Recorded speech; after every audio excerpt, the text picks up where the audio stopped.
inviting on Stephanie. We've got an exciting guest or interview on today where we're going to be chatting about a retired police canine. This dog's name's Harlow, and he's had a dog cloud bed for a little while, so I'm really keen to find out how everything is going. So we're just going to wait a couple of secs for Stephanie to jump on the call. And we've got a bunch of questions lined up. This is quite a unique one because it hasn't getting the dog cloud bed hasn't gone through some traditional means where they just bought the bed or anything like that. So I want to explain a little bit about that, how these guys got funded. And then we're going to talk about some of the day-to-day stuff that K9 Harlow went through in its career. It's now a retired canine. Okay, so I'm just getting a note saying K9 Harlow's unable to join. We're having a little technical issue here, guys. So I might get Holly just to suss that out while we try this, and I'm just going to try and re-add. And hey there, Beck. Thanks for joining. And let's try this again.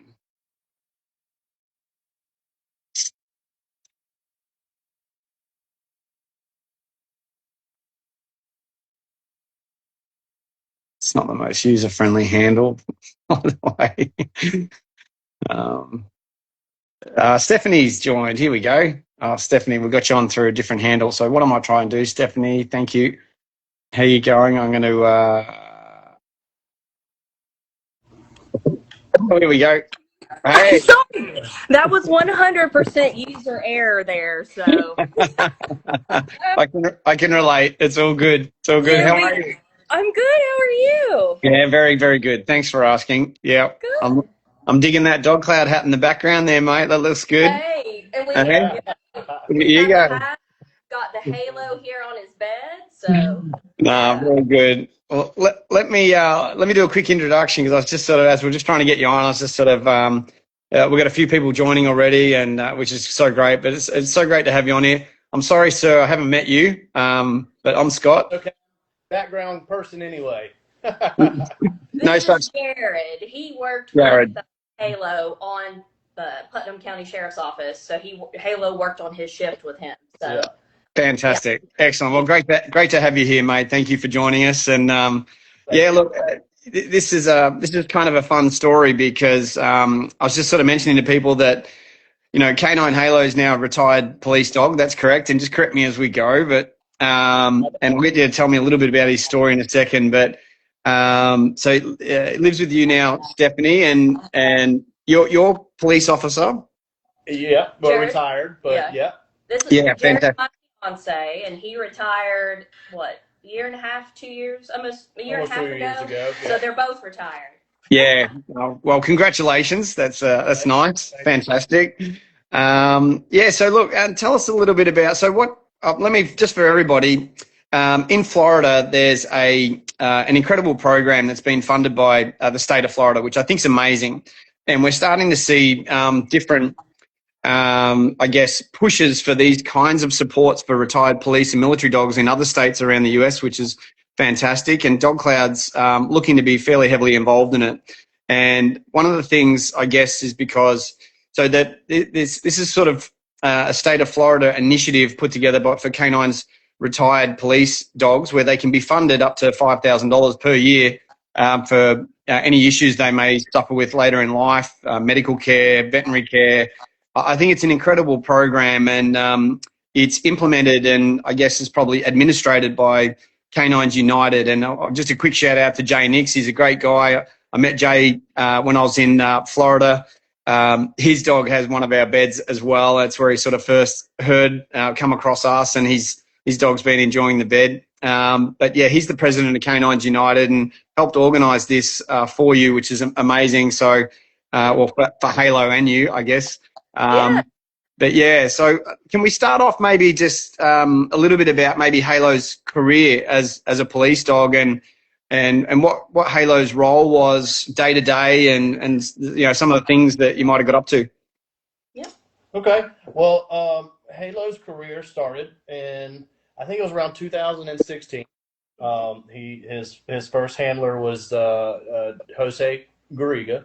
And that's when he first came to the sheriff's office, and that's when I first met him. I have some videos of working with him, but and then once, as typical, it happens in law enforcement, people come and they go, and they don't take the dog with them most times because he's still young, and it's 422 hours. It's a long class. So he got a new handler, and then they went through the class together again. And I believe that was Jeremy or Jerry was the next handler, and he worked K9 or worked Harlow for I think 2 or 3 years, and then he moved on. You see the cycle as it happens. Yeah.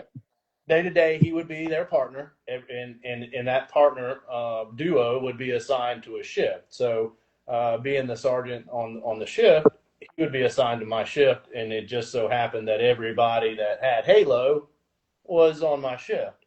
So Harlow would ride with him, and he was a full service dog. Still is a full service dog. We won't say was. Yeah, cool. Nice. Years there, yeah. So that is apprehension. That is the article searches. So say we got narcotics. So an article search is basically if somebody's ran from us and dropped something in the woods, it had to be a gun or anything that doesn't belong there, he can go find it. Party tricks, throw your keys in the yard, he'll go find it, lay on it, and let you know where your keys are. Yeah. Great. He's fun. That's also, great. Tracking human beings, like if we have a missing person or if we have, somebody that has run from us or escaped from us, then he would be called out to do the track. So he basically did it all. Yeah. He did it all. It's amazing, isn't it? And the level of training, I think, it's one of the things I wanted to try and get across, I guess, today on the call. For the general public, they don't often understand just how much training goes into both the dogs and handlers to build the relationships. And it's one thing to train them to find a firearm, but it's a whole other thing to find a human. It's a whole other thing to find explosives. The level of training at each, it's like the difference between trying to teach a dog to sit versus stay, but like it's just everything's different training, right? It's just sort of it's quite extraordinary. So how many hours was that you said, like for Harlow in training? 400 and I would have to look it up. I never went to the class myself, but I lived with a guy that was the handler that went through the training. It was like 2 months, 3 months, and it was 10-hour days. Yeah, it's a long training. It's just not a week training. It's a long. Yeah. I believe it was wasn't it like 400 hours or it was, we're talking, I think it was 2, possibly 3 handlers that Harlow trained is what I like to say. By the second one, he's trained. Yeah, and it makes sense. That's why he ended up retiring. He served 5 years, and the last gentleman that was his handler was, I believe he was going to be a detective. So, and he has already been hundreds of hours of doing this training. They're like 5 years in, so that's when he got to retire. Yeah, fair enough too. Yeah, and well deserved. Yeah, fantastic. He was an apprehension dog, so the bite work, and that is a whole nother level of the high liabilities. As you can see, he won't let go of that ball. Still retired. Still got a decent bite on him. Yeah. Oh, absolutely. Oh my gosh. Yeah. Never changed. So Harlow's a German Shepherd. It's a little, because of his colour, it's a little bit hard to see him. He almost hides there in the back. He's cool. And how part of success. No doubt. How old's Harlow now? He will be 10 years old, September 15th of this year. Yeah, awesome. So talk us through some of the demands on dogs, and then I'm just trying to think in terms of obviously the health outcomes for aging dogs. We know any dog that's sort of probably about the age of 8, we start to see typically even in domestic dogs about 80% of dogs around that age start to have signs of arthritis or even more advanced signs of arthritis and mobility problems, and we all know this is what happens to all of us with aging. But from a police dog, full service type role, the demands on them are incredibly different. Can you tell us a little bit about maybe some of the things that Harlow's had to go through and recover from as a police dog, just to help people, I guess, understand you know, the long hours, some of the terrain they've got to navigate, especially when you're dealing with, you know, assailants and you've got to track them down and that sort of stuff as well. Talk us through that. Yeah. Well, it's I guess it would be two or threefold. There's the light every day that wears on the body, and then there's the exciting stuff where he's, you know, chasing and tracking and biting and doing stuff like that. And we have to remember that, you know, he's got a full coat on, and once he goes to work, he's got a whole vest that he puts on, a bulletproof vest as well that he wears. So Yeah. it has a little bit of heat, adds a little bit of weight, and he's known as a lunger. So what he would do is he'd run real low to the ground, and then he'd pop up, grab, and then he would swing his whole body. Yes. So that would leave The his lower, rear yeah, to swing around to take the person down to the ground, and that's where he liked to be. Not all dogs do it the same way, but that he was a spinner. yeah. He went after somebody one night to apprehend, and we said it was like a Jurassic Park velociraptor.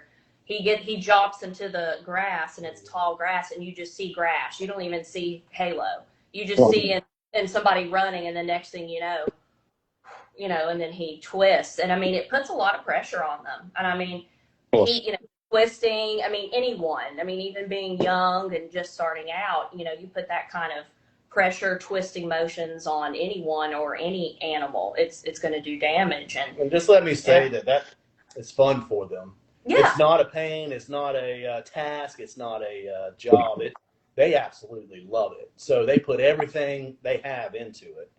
It's their life. So, and then the second fold of that is, beside the exciting stuff, which is the running and the biting and the tracking and all that, there's the everyday, like getting in and out of the vehicles. They always have to jump because there's always a distance to get in and out. So 20 times a day, he's having to jump in the back of the truck or out of the truck. Even if it's a car, it's still, double his height to get in every time.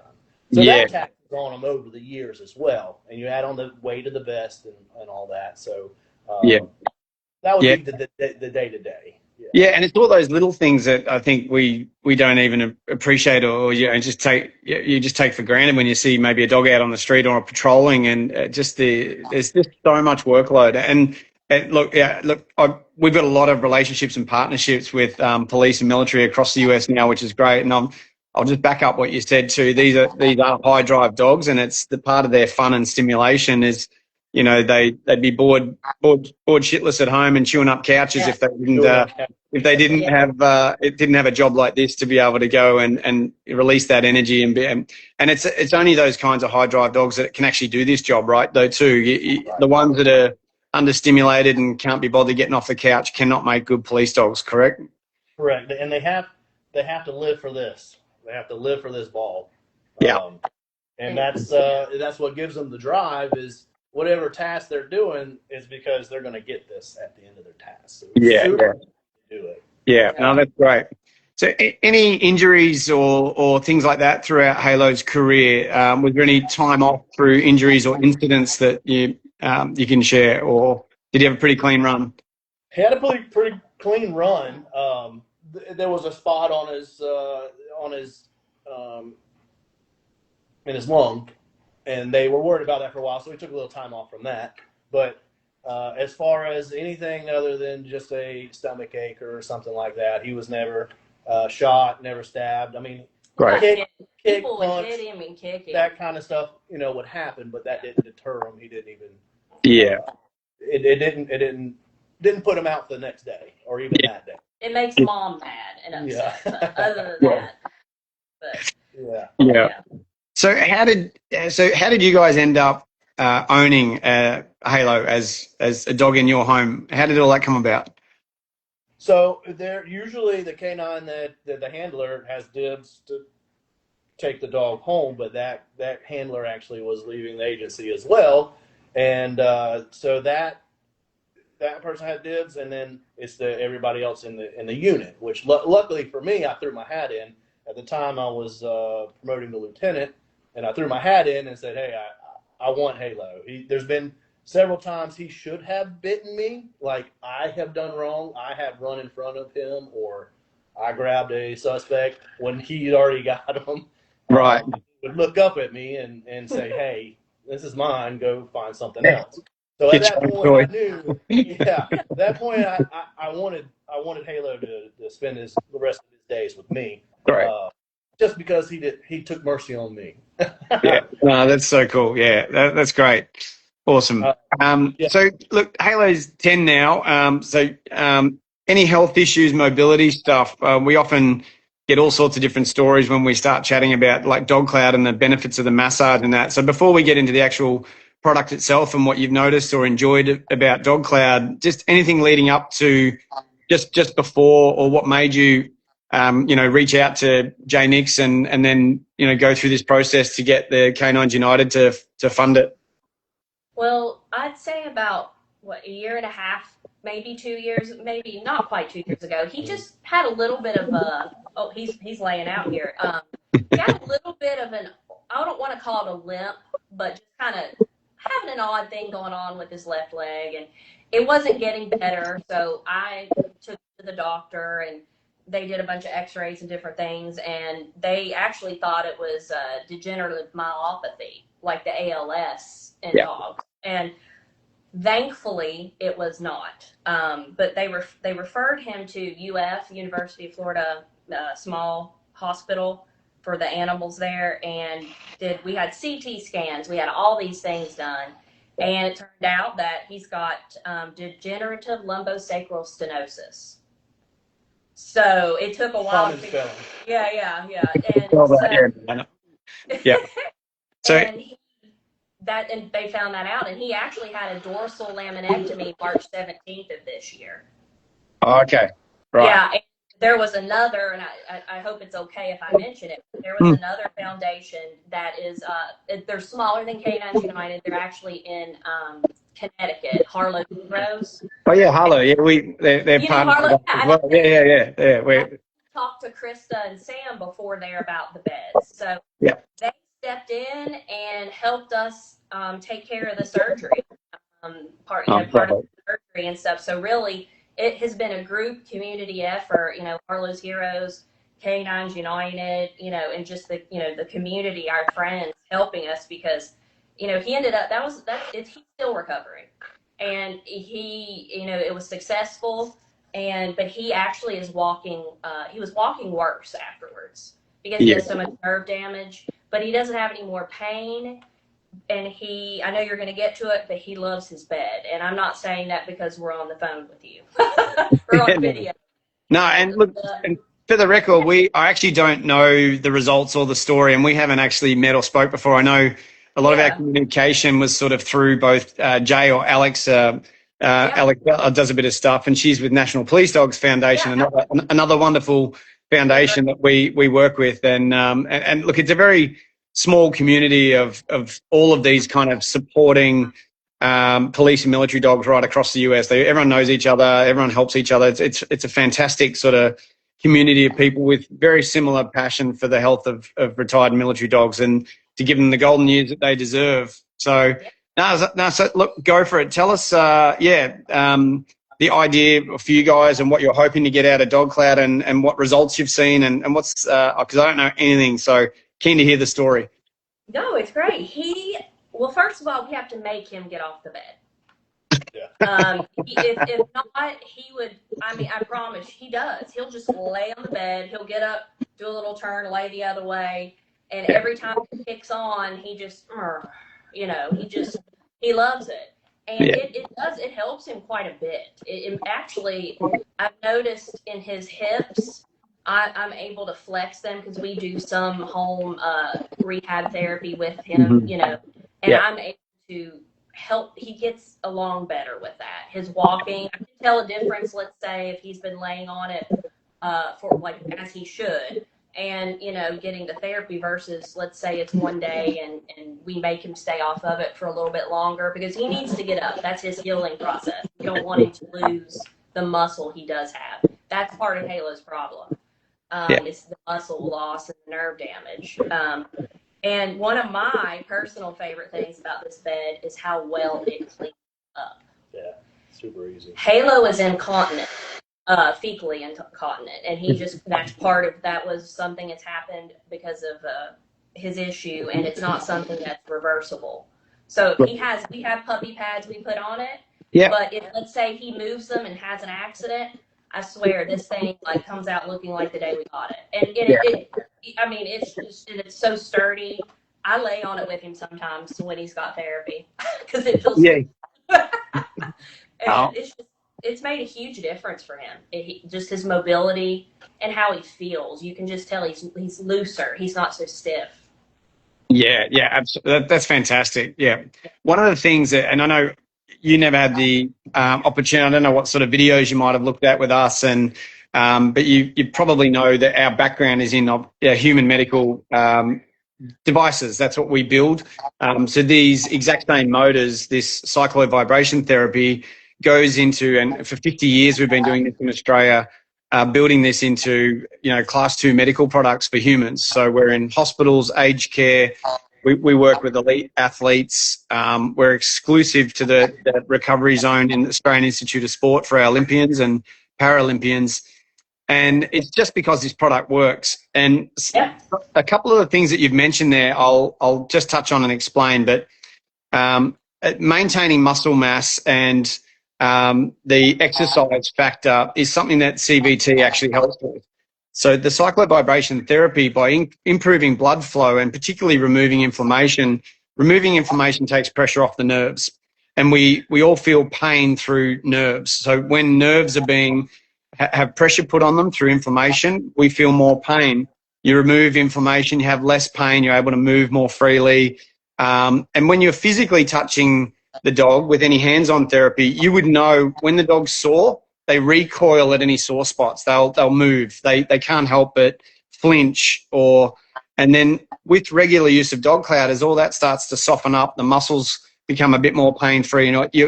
The physical handling, what you're describing, is it gets easier and goes away. The dogs are more comfortable under your hands as well, which is incredibly important.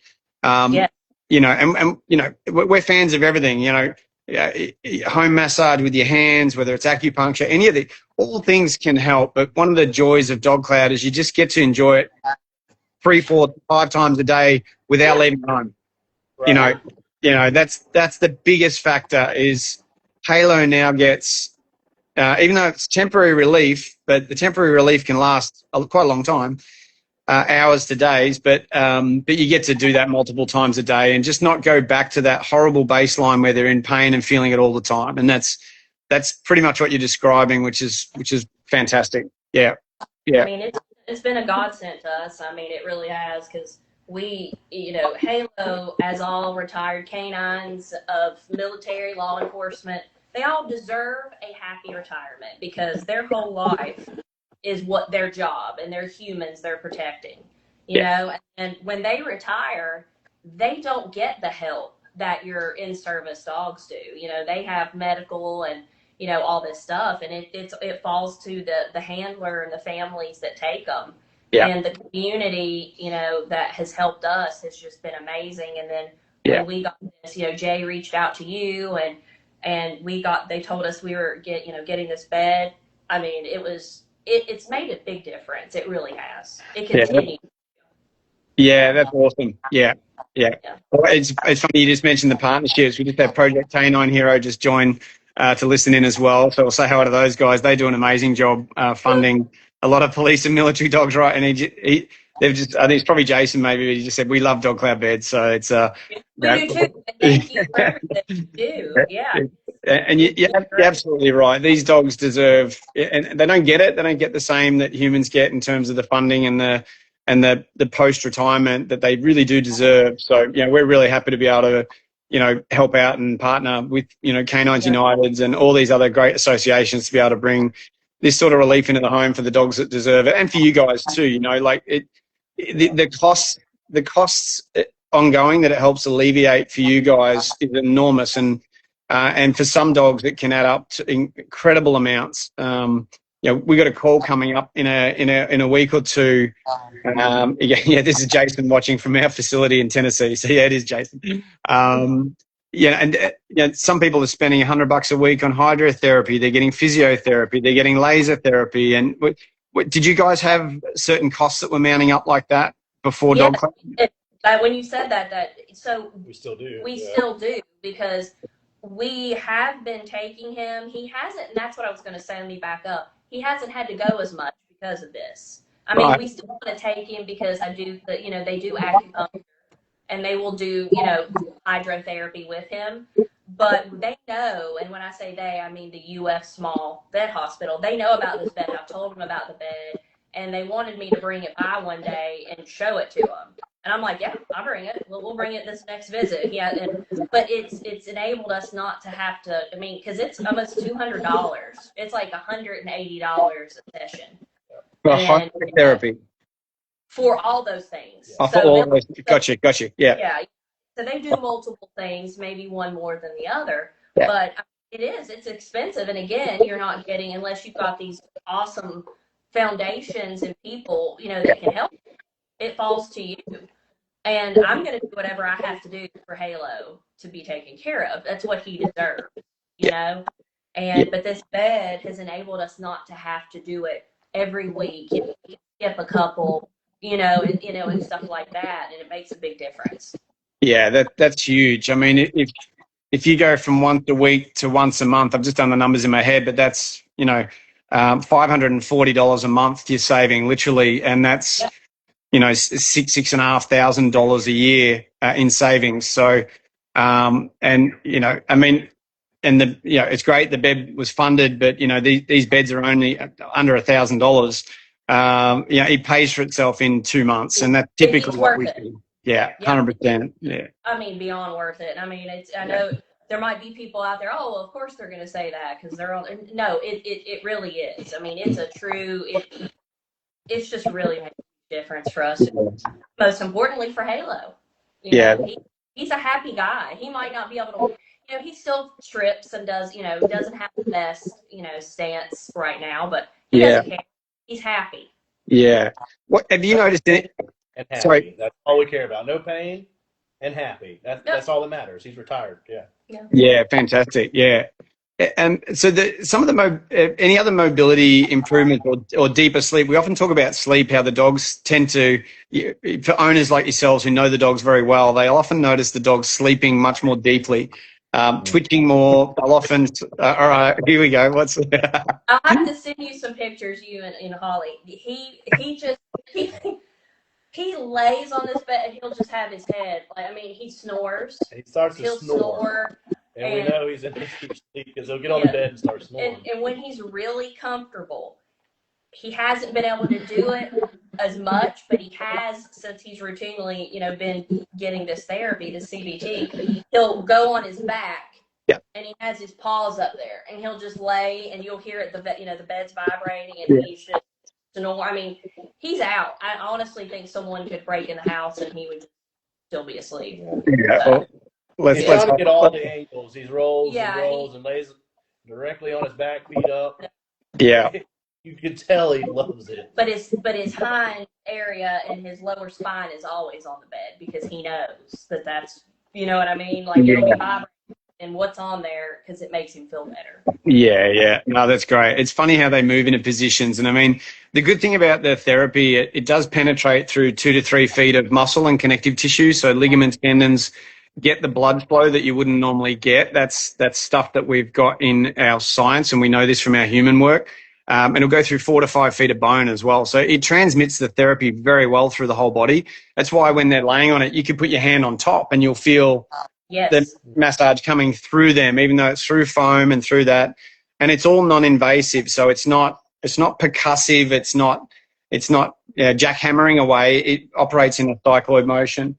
My dog is actually on the bed here at the moment. We don't normally do this, but I'm working from home today and I'm going to do a little walk. Hey, do it. Yeah. We don't normally do this, and my dog bed itself is about 4 years old, but. Stretching right out on it. That's what. Just happy as can be. Look at that. I mean, that's just. Yeah, Like I said, I could lay Luna. on. Don't get up, Luna. We got this. It's all good. Yeah. Yeah, yeah. No Um, rush. We're all good. I was going to mention that at some point is, you mentioned we were going to get a dog bed that gives a massage, and when it got here, we put it in that kind of the corner touched the couch where I usually sit, and I get a massage as well because the whole couch yeah. gets it. I was so impressed on how Yeah. it's not a toy. It's a professional.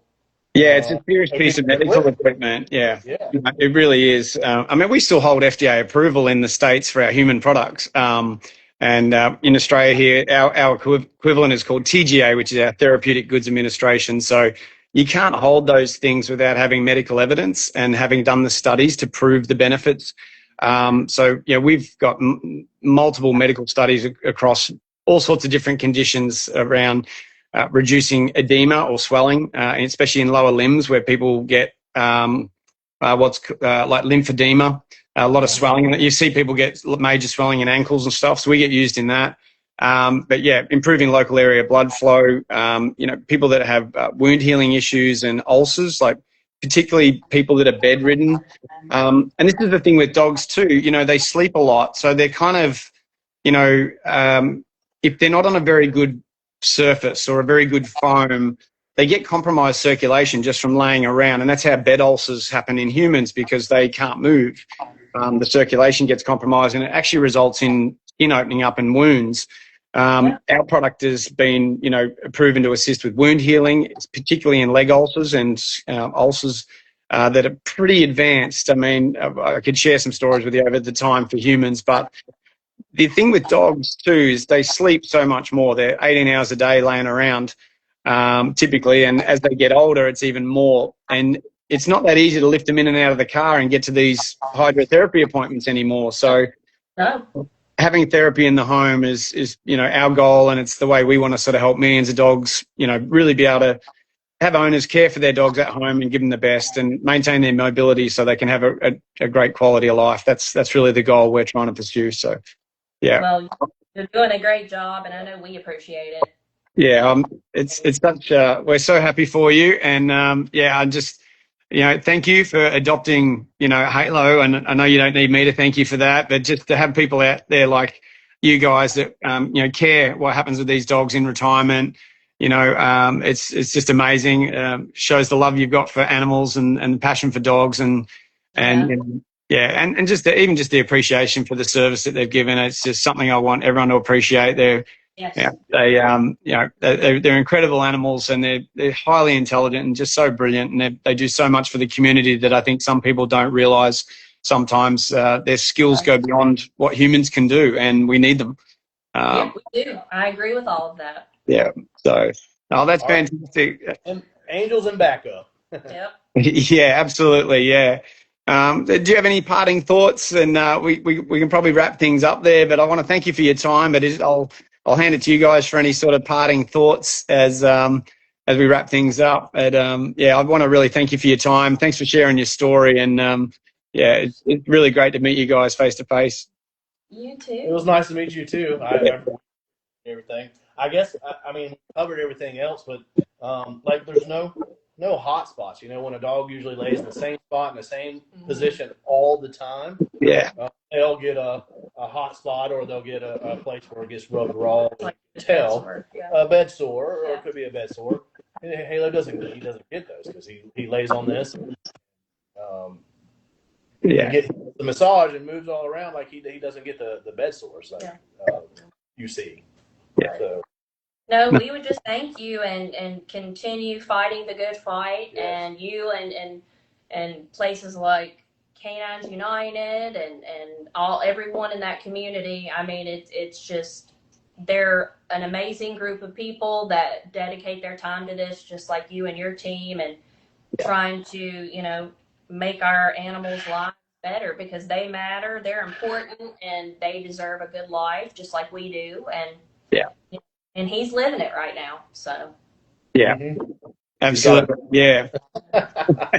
Well, thank you so much, guys. I really appreciate your time, Stephanie and Jared. And Thanks, Halo. Look at you sitting there just loving life. Look at you. Oh, he is. He's like, thank you so much. He won't even let go of the ball. Fantastic. Well, thanks so much, and thanks to all the partners out there that support police and military dogs, and thanks to all the handlers and everything that do a great job with the dogs. It's wonderful organisations right around the country that protect the community, and wish you guys all the best. And we'll try and catch up again sometime in the future. Right. Absolutely. Awesome. All right. Great. All right. Thanks so much. Take care. Yes, sir. Bye. Bye. Cheers, guys. Bye. Thanks.